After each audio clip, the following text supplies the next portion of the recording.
এবং আর্কিটেকচারালি এটাকে এনভায়রনমেন্টালিও এমনভাবে সাজানো, আপনি সহজেই এখানকার রাস্তা সুবিধা, যানজট নিরসনের যত ধরনের প্রয়োজনীয়তা সব ধরনের কাজই তারা করেছে। আমাদের সাথে আছেন আমাদের তারেক ভাই। তারেক ভাই, আপনার কাছে কি মনে হলো এখানকার যে স্ট্রাকচার দেখলেন, এখানকার যে বিল্ডিং এর যে অবস্থা দেখলেন, তাতে আপনার কি মনে হয়েছে? খালি উপরের দিকে উঠছে।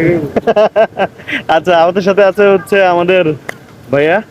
ভাইয়া, এই যে এদের যে স্ট্রাকচার আপনি দেখলেন তন্ময় ভাই, তো এটাকে আপনি কি মনে করেন আসলে এই এত গোছানো এনারা কিভাবে করলো? আর আমাদের সাথে এনাদের স্বাধীনতার সময়কার খুব বেশি পার্থক্য নেই, এনারা এত এগিয়ে গেল, আমরা তো পিছিয়ে গেলাম কেন? এটা একটা সুপরিকল্পিত একটা পরিকল্পনা, যেটা মালয়েশিয়া সরকার পরিকল্পনা নিয়ে মালয়েশিয়া শহরটাকে সাজিয়েছে। পরিকল্পনার জন্য আজকে মালয়েশিয়া শহরটা অনেক সুন্দর। আপনার কি মনে হয় না যে এখানে কোনো ধরনের দুর্নীতি হয়নি? না, এখানে দুর্নীতি হলে তো এত সুন্দর সিটি কখনোই সম্ভব হতো না করা।